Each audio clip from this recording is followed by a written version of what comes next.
All right, so let's dive into something kind of intense today. A year in review for ransomware. Oh, yeah. But we're not just going to skim the surface. We're going to go deeper, Much deeper. looking at how law enforcement actually went after these groups in 2024. I think that's so crucial, to understand the entire ecosystem, Yeah, from the groups themselves to the havens they operate from, right. and the role cryptocurrency plays. Oh, absolutely. It's more intertwined than you might think. Yeah, it's really fascinating. Yeah. So we're basing this whole deep dive on a blog post Okay. that really digs into those counter-ransomware operations Right? throughout 2024. Interesting. And there's this amazing infographic in the post Yeah. that's titled Analysis of Counter-Ransomware Activities in 2024 Okay. that visually maps out everything. Wow. Countries, the ransomware groups themselves, and even crypto exchanges. Yeah. You can find it on our website. Okay. It's worth a look. The geographic element is really revealing. Oh, yeah. You start to grasp the truly global scale of this threat. And get this, we've got prisoner swaps involving cybercriminals, Oh, wow. a supposed Russian double agent arrested for developing ransomware. Really? It's wild. It highlights just how complex this landscape is. Yeah, Buckle up. This is going to be a fascinating ride. I know, right? Yeah. So let's start with how the blog breaks down the 3 pillars that allow ransomware to thrive. Okay. Rise, cryptocurrency, and safe havens. All right. Can you walk us through how each of these contributes to the success of ransomware operations? Absolutely. So RISE, or Ransomware as a Service, Right. is essentially the dark underbelly of legitimate software models. Interesting. Like a twisted version of software as a service, where instead of providing useful tools, Oh, yeah. they're offering ransomware starter kits to aspiring criminals. Wow. This significantly lowers the barrier to entry for anyone wanting to get involved in ransomware, Mm. even those without sophisticated technical skills. So even someone with limited technical expertise could theoretically launch a ransomware attack Exactly. using these Roth kits. Yeah. That's incredible. It is, and once they launch an attack and demand a ransom, cryptocurrency comes into play. Right. Its decentralized and anonymous nature makes it extremely difficult to trace the flow of money, Yep. making it the perfect payment system for these illicit activities. Yeah. Okay. It provides the anonymity and untraceability that these groups crave. So it's like a financial cloak, Precisely. shielding them from traditional banking regulations and oversight. Yes, and then we have the safe havens, countries that turn a blind eye or even actively protect these cybercriminals, Yeah. making it difficult for law enforcement to reach them. Mm-hmm. The blog particularly focuses on Russia's role in this regard. Yeah, the infographic definitely seems to point a finger at Russia Uh-huh. as a major player in providing a safe haven for these groups. Right. What's the connection there? It's a complicated relationship. Yeah. While Russia occasionally makes symbolic arrests, Okay. skepticism remains high about their true intent. Interesting. There are allegations of collaboration and tacit approval, Really? suggesting a deeper, more complex relationship Okay. between the Russian government and these cybercriminal groups. Wow. It's a murky world that law enforcement agencies around the globe Mm-hmm. are trying to penetrate. That's a great transition to the next section of the blog, Okay. Operation Lockdown, which chronicles a whole timeline Right. of key arrests and disruptions Uh-huh.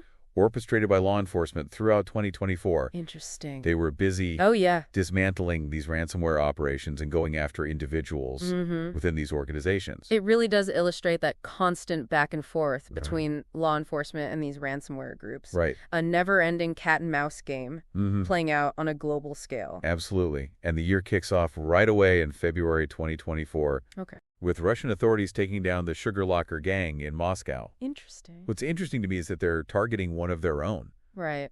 What are your thoughts on that? It's likely a response to international pressure, Okay. a way for Russia to appear as though they're taking action against ransomware. Right. However, it's hard to say for sure what their true motives are. Uh-huh. There's always a degree of uncertainty when it comes to Russia's actions in the cyber realm. That same month, authorities delivered 2 major blows to Locksbit, Okay. one of the most notorious ransomware groups out there. Mm-hmm. First, Polish and Ukrainian authorities arrested 28 individuals Wow. suspected of being Lockbit affiliates. Mm-hmm. Then the U.S. Treasury sanctioned Ivan Sogotovsky and Artur Kondratyev Interesting. for their alleged roles in Lockbit Okay. and other ROS operations. Those arrests highlight the increasing importance of international collaboration Right. in combating ransomware. Yeah. It's a global problem that requires a global solution. Mm-hmm.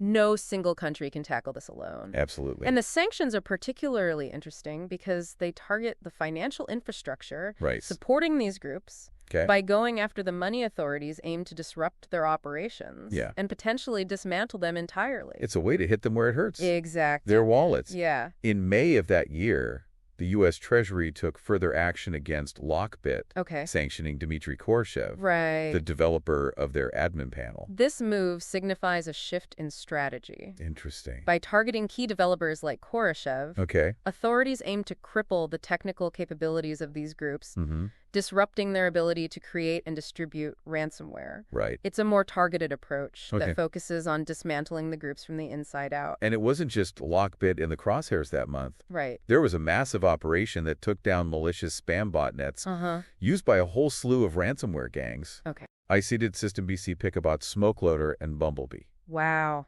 A pretty significant victory for law enforcement, wouldn't you say? Absolutely. These botnets are essentially the delivery mechanism for a lot of ransomware. Right. By taking them down, authorities are disrupting the initial point of entry for these attacks, preventing them from even getting started. So it's like cutting off the head of the snake before it can even strike. Exactly. Then in June, a Ukrainian national was arrested Okay. for supporting both Conti and Lockbit. Interesting. It seems like there's a lot of overlap and collaboration Right. between these different ransomware groups. That's a crucial point. Yeah. These groups aren't isolated entities. Right. There's a complex ecosystem at play here, Okay. with developers, affiliates, and distributors all working together, Wow. sometimes across multiple groups. Interesting. It's a web of interconnected criminal enterprises. It's almost like a dark, twisted version of a legitimate business network. Exactly, and that makes it even more challenging. Yeah. For law enforcement to dismantle them, Right. you take down one group, Mm-hmm. and another one might pop up to fill the void. In August, a Belarusian national, Okay, Maxim Slinkow, right. was arrested in Spain for his alleged role in the Reviton and ransom cartel operations. This arrest, like so many others, really underscores the global reach Yeah. of both these ransomware operations and the efforts to combat them. Mm-hmm. These criminals operate across borders, Right. and law enforcement agencies are increasingly collaborating Okay. to bring them to justice. And one of the most interesting cases from August Yeah?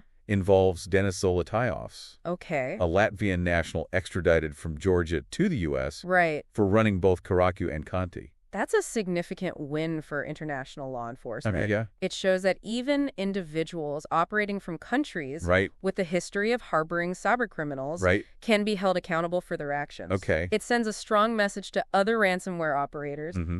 that they're not beyond the reach of justice. Then in October, we see the UK, Australia, and the U.S. teaming up Okay. to sanction 16 individuals linked to Evil Corp, Interesting. a group that's been making headlines for a while now. Right. They're known for their sophisticated tactics Uh-huh. and their alleged ties to Russian intelligence. The inclusion of Edward Bendersky, Right. a former FSB official, Yeah. on that sanctions list, Mm-hmm. raises some serious questions Okay. about the level of involvement Right. of Russian intelligence Yeah. in ransomware activities. It's a chilling thought to consider, It is. but it's a possibility we can't ignore. Right. It definitely adds another layer of intrigue Yeah. to this already complex situation. Mm-hmm.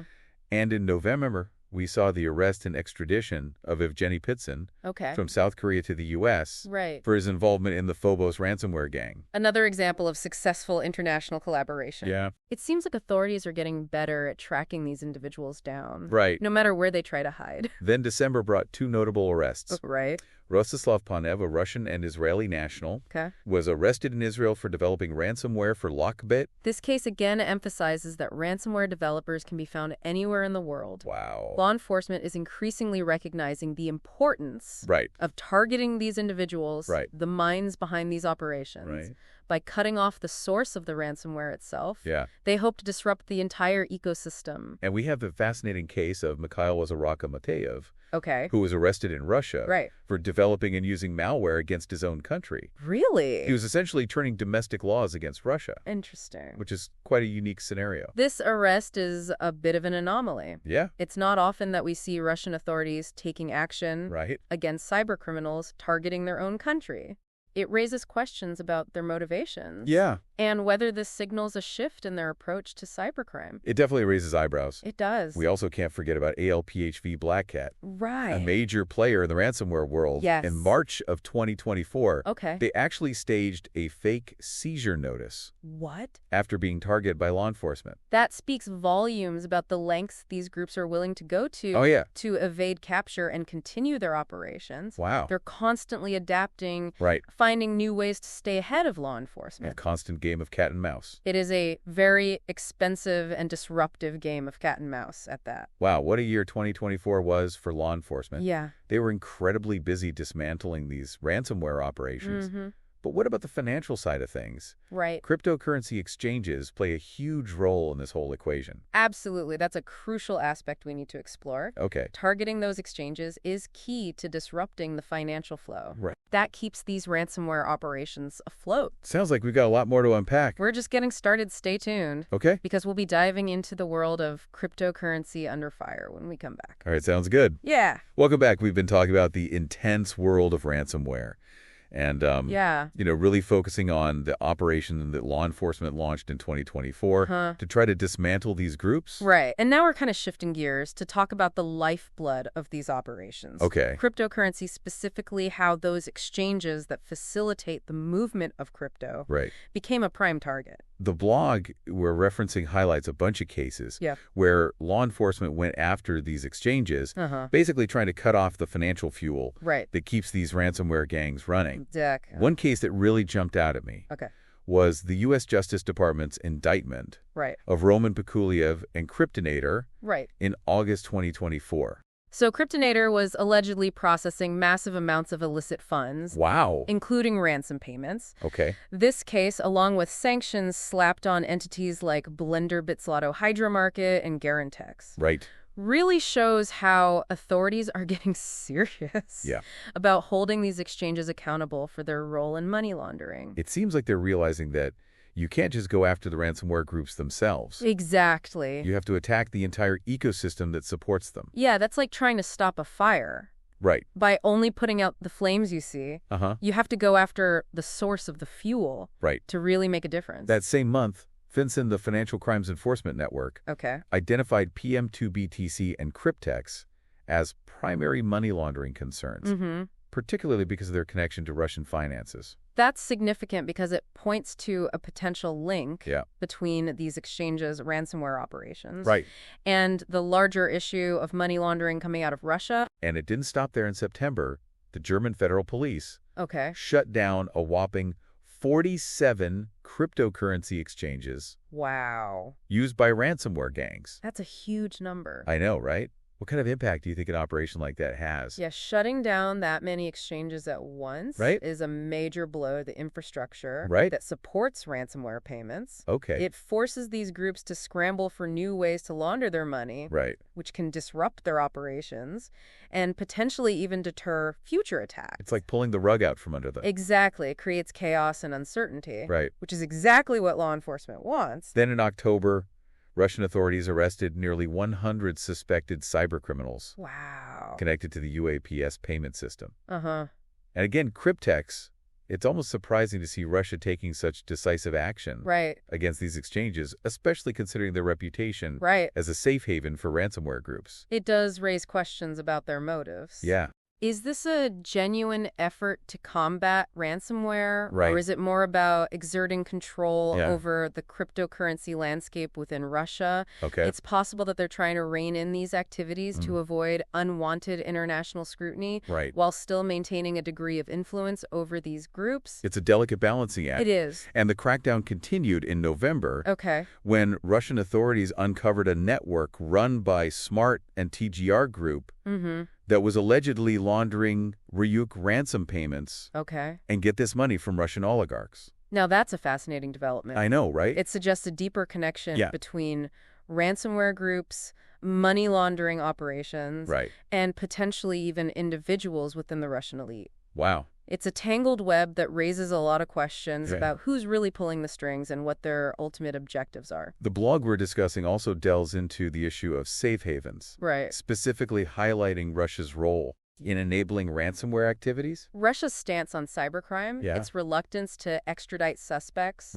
and the alleged ties between cybercriminals and Russian intelligence have definitely created an environment where ransomware can thrive. Yeah. It's like a breeding ground for these types of operations. The blog mentions Edward Bendersky, a former FSB official, who was sanctioned for his alleged connection to Evil Corp.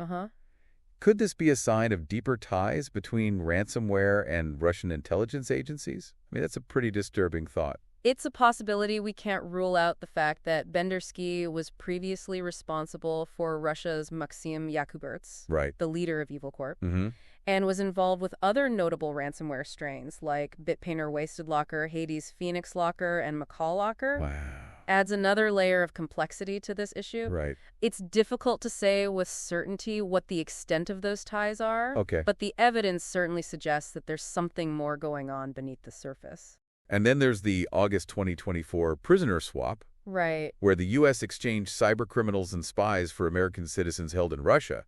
This included some big names in the cybercrime world, like Vladislav Klushin, who was involved in a $93 million stock market hacking scheme, and Alexei Burkov, who was sentenced to 9 years for stealing credit card numbers. Wow. What kind of message do you think these prisoner exchanges send to the world, especially to ransomware groups? That's a complex question with no easy answers. On the one hand, it's a humanitarian effort to bring American citizens home, but on the other hand, it raises concerns about potentially legitimizing and even incentivizing ransomware activities. If these criminals are seen as valuable assets for negotiation, it could embolden them and encourage more attacks. It creates a moral dilemma that governments have to grapple with. It's a tough situation, that's for sure. The blog also points out something I found quite interesting. Several individuals arrested in 2024 for their involvement in ransomware were actually living in Russia. That's right. We have the Phobos operator apprehended in South Korea, the Lockbit developer arrested in Israel, and then the curious case of Mikhail Wazawaka-Mateev, who was arrested in Russia for developing and using malware against targets within Russia itself. It seems like there's a pattern emerging here. There does. It's also worth noting that the blog mentions another intriguing trend.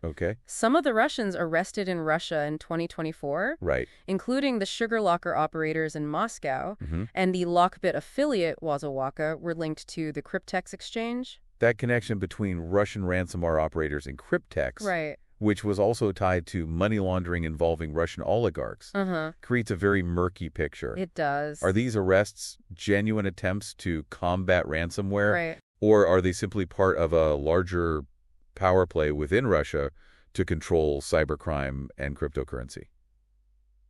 It's difficult to say for sure, but it's a question worth pondering. It is a question worth pondering. So, while 2024 saw a significant crackdown on ransomware, targeting both the operations themselves and the financial infrastructure that supports them, there are still a lot of unanswered questions. Absolutely. And a lot of work to be done. The fight against ransomware is far from over. It's a constantly evolving threat. And as law enforcement gets more sophisticated, so do criminals. It's a never-ending arms race. It is. So what does the future hold for this cat-and-mouse game between law enforcement and ransomware operators? Stay tuned as we explore the potential outcomes and lingering questions in the final part of our deep dive. Welcome back to the deep dive. We've been, kind of going down this rabbit hole of ransomware, examining those operations that targeted those groups, and also looking at the role cryptocurrency exchanges play in their schemes. Absolutely. And now the big question on everyone's minds, what does all this mean for the future of ransomware? The big one. Are we going to see a decline, or are we just in for another round of this cat-and-mouse game? 2024 saw some serious wins for law enforcement. Lockbit and ALPHV Black Cat. Two of the biggest names in ransomware. Huge players. Were heavily disrupted. But is that enough to make a real dent in the problem? That's the question, isn't it? I think it's encouraging, but we need to be cautious about declaring victory. Criminals are adaptable. When one group falls, others often emerge to fill the vacuum. So even with these takedowns, could we see new, even more sophisticated ransomware groups popping up in their place? It's definitely a possibility. But one thing is clear, the pressure is mounting. Law enforcement agencies around the world are becoming more sophisticated and collaborative in their approach to combating ransomware. The net is definitely tightening. The blog we've been referencing even suggests that some experts believe that the overall number of ransomware attacks might have actually decreased in 2024. Interesting. Perhaps because of this increased pressure from law enforcement. That's a bit of good news, wouldn't you say? It is a glimmer of hope. But it's too early to celebrate. The fight is far from over.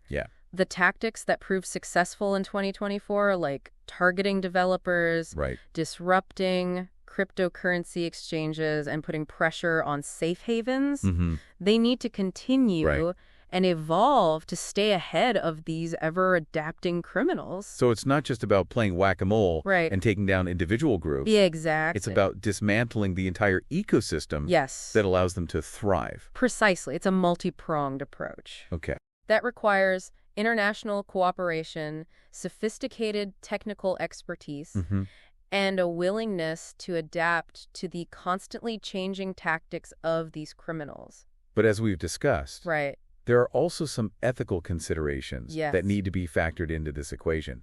That prisoner swap we talked about earlier, exchanging convicted cybercriminals for American citizens. Doesn't that send a mixed message, potentially emboldening these groups? It certainly raises some difficult questions. It highlights the tension between the desire to bring citizens home and the potential consequences of appearing to negotiate with criminals. Do such exchanges deter future attacks by demonstrating the seriousness of the consequences?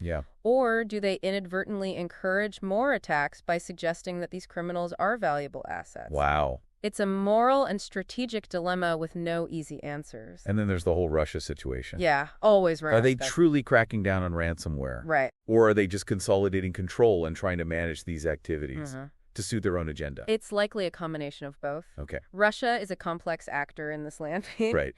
And their motivations are often shrouded in ambiguity. They may be trying to present themselves as cooperating with international efforts to combat ransomware, while simultaneously using these groups as tools for their own geopolitical goals. Wow. It's a delicate balancing act that makes it difficult to predict their future actions. So as we wrap up this deep dive, what's the key takeaway for our listeners? The key takeaway. What should they be thinking about as we head into 2025 and beyond? I think it's crucial to look beyond the headlines. Okay. Don't just focus on the individual arrests or takedowns.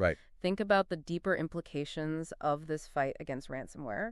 What are the ethical compromises we're willing to make? Wow. What role do governments play not just in combating ransomware, but potentially enabling it?